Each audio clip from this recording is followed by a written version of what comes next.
اور اس کی ذات کے بارے میں دوسرا عقیدہ کل اس کو صرف پڑھ کے سنایا تھا. آج انشاءاللہ العزیز اس کی وضاحت کروں گا. عقیدہ یہ ہے کہ اللہ تعالی جسم، اعضائے جسم جیسے ید، وجہ، ساق، انگلیاں، ہاتھ، پاؤں وغیرہ، یعنی ان تمام چیزوں اور لوازم میں جسم کو جو جو چیزیں لازم ہوتی ہیں جیسے کھانا، پینا، اترنا، چڑھنا، دوڑنا، اللہ تعالیٰ ان تمام چیزوں سے پاک ہے. قرآن و حدیث میں جہاں اللہ تعالیٰ کی طرف اعضائے جسم یا مخلوق کی صفات کی نسبت ہے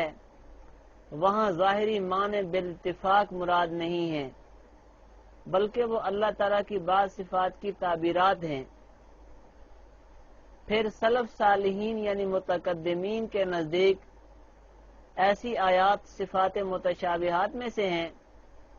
ان کی حقیقت اللہ تعالیٰ کے علاوہ کسی کو پتہ نہیں،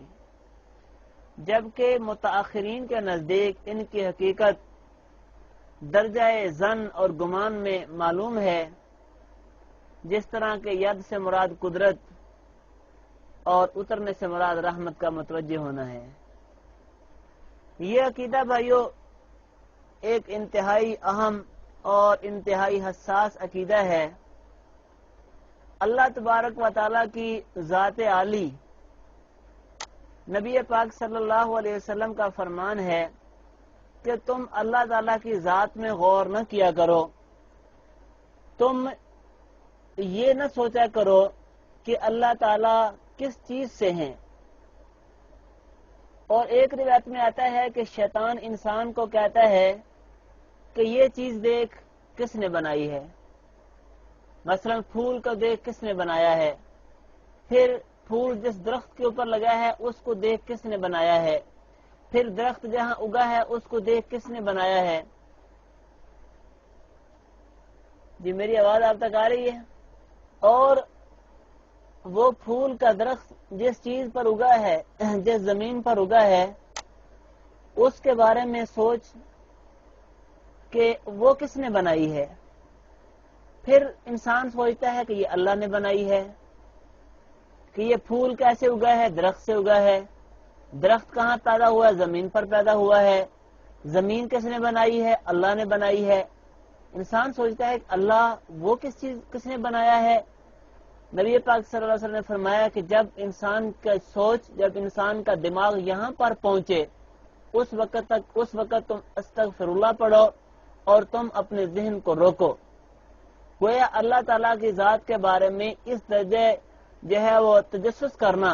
اور اس درجے پہنچ جانا کہ اس کی حقیقت کو سمجھنے کی کوشش کو بندہ کرے، اس سے نبی پاک صلی اللہ علیہ وسلم منع فرمایا ہے. اس لیے کہ اللہ تعالیٰ کی ذات عالی ایسی ذات ہے، ایسی بلند و بابرکت ذات ہے جس کی حقیقت اور کنوں کو کوئی بندہ نہیں پہنچ سکتا. لا یحد ولا یتصور، نہ اس کی کوئی حد بندی ہے، نہ اس اللہ کا کوئی تصور ذہن میں آ سکتا ہے.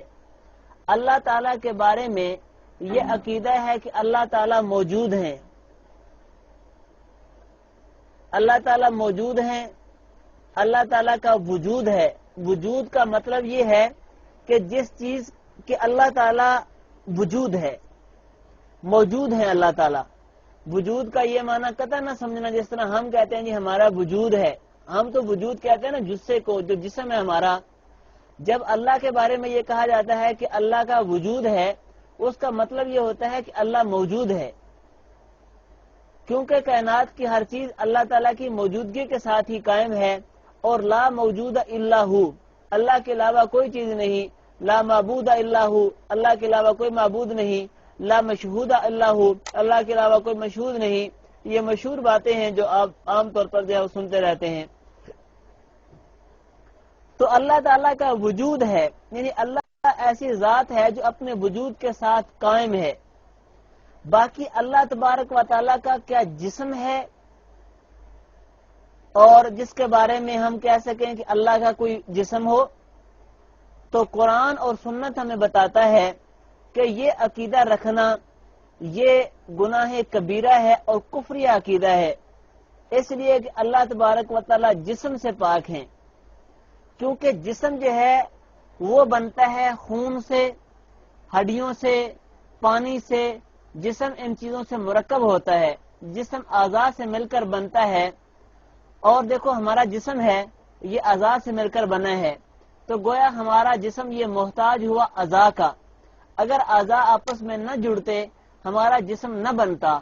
اگر اللہ تبارک و تعالیٰ کی ذات مبارک کے بارے میں یہ عقیدہ رکھا جائے کہ اللہ تعالیٰ کا جسم ہے، تو اس کا مطلب یہ ہوا کہ اللہ تعالیٰ اپنے وجود میں اعضاء کے محتاج ہیں، اگر اعضاء وہ جڑیں گے، اگر اجسام وہ جڑیں گے، پھر اللہ تبارک و تعالیٰ کا وجود ہوگا، جبکہ اللہ تعالیٰ تو کسی چیز کی طرف محتاج ہی نہیں ہے، اللہ الصمد، اللہ بے نیاز ہے، اللہ کو کسی چیز کی احتیاجی نہیں ہے، اللہ کو کسی چیز کی ضرورت نہیں ہے، اس لیے اللہ تعالیٰ کے بارے میں یہ عقیدہ نہیں رکھا جا سکتا کہ وہ اس کا جسم ہے۔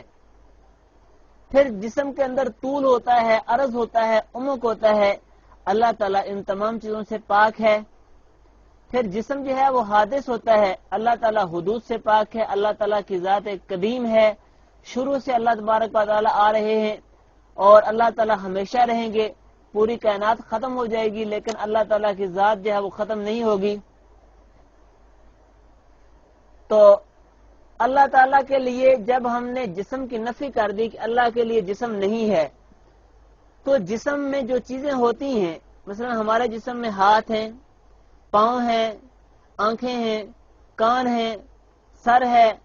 اب اللہ تبارک و تعالیٰ کے بارے میں یہ عقیدہ نہیں رکھا جا سکتا، اور یہ عقیدہ رکھنا گناہ ہے۔